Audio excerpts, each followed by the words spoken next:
উত্তরবঙ্গ সফরে মুখ্যমন্ত্রী। 20 মে উত্তরবঙ্গ যাচ্ছেন শুভেন্দু অধিকারী। মুখ্যমন্ত্রী হওয়ার পর প্রথম উত্তরবঙ্গ সফর। উত্তরবঙ্গে প্রশাসনিক বৈঠক করবেন মুখ্যমন্ত্রী। 21 মে দুর্গাপুরেও প্রশাসনিক বৈঠক মুখ্যমন্ত্রীর।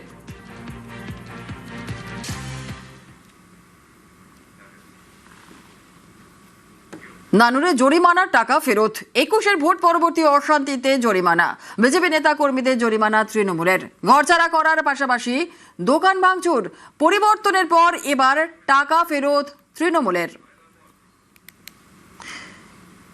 নানুরে জরিমানার টাকা ফেরত। 21-এর ভোট পরবর্তী অশান্তিতে জরিমানা। বিজেপি নেতা কর্মীদের জরিমানা তৃণমূলের। ঘরছাড়া করার পাশাপাশি দোকান ভাঙচুর। পরিবর্তনের পর এবার টাকা ফেরত তৃণমূলের।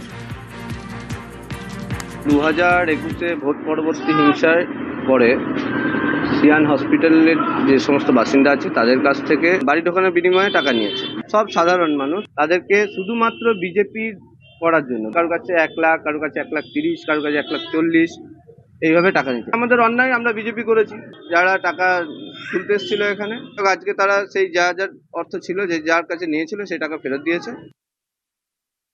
2021 সালে কাজল শেখের ক্ষমতা, কাজল শেখের দায়িত্ব 4 কুলগ্রাম গ্রাম পঞ্চায়েতের মধ্যে সীমাবদ্ধ ছিল।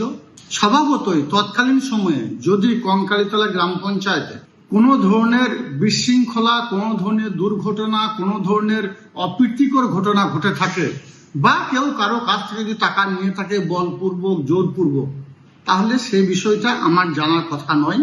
যে ভাইয়েরা বা যে বন্ধুরা এই ধরনের কথা বলছেন তাদেরকে বলবো 2021 সালের নির্বাচনের কোন কোন গ্রাম পঞ্চায়েতের কোন কোন এরিয়ার দায়িত্বে কে ছিল সে বিষয়টা একটু ভালো করে দেখে নিয়ে এসে বলা উচিত বলে আমি মনে করি। যেখানে সেখানে পার্কিং এ জরিমানা। পার্কিং নিয়ে কড়া পদক্ষেপ লালবাজারের। জোনের বাইরে পার্কিং এ 500 টাকা জরিমানা। জোনের ভেতর সিঙ্গেল লেনে পার্কিং এর নির্দেশ। বেআইনিভাবে পার্কিং তুললে কড়া শাস্তি।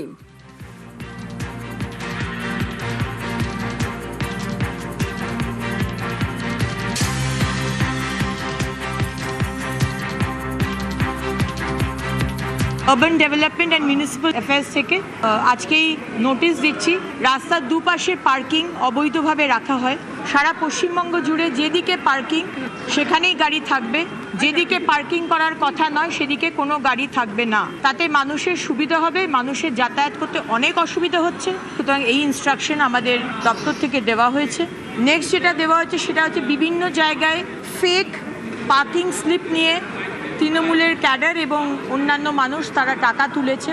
সেই রাজস্ব দপ্তরে আসেনি। যেখানে যেখানে এই ধরনের ফেক রসিদ দেখিয়ে টাকা তোলা হচ্ছে পার্কিংয়ে, সেগুলো ইমিডিয়েটলি বন্ধ করা এবং একটা রেট চার্ট প্রত্যেকটা পার্কিং লটে রেট চার্ট দিয়ে দেওয়া হবে। যে যার মতো মনের মতো খুশি পার্কিং নিতে পারবে না।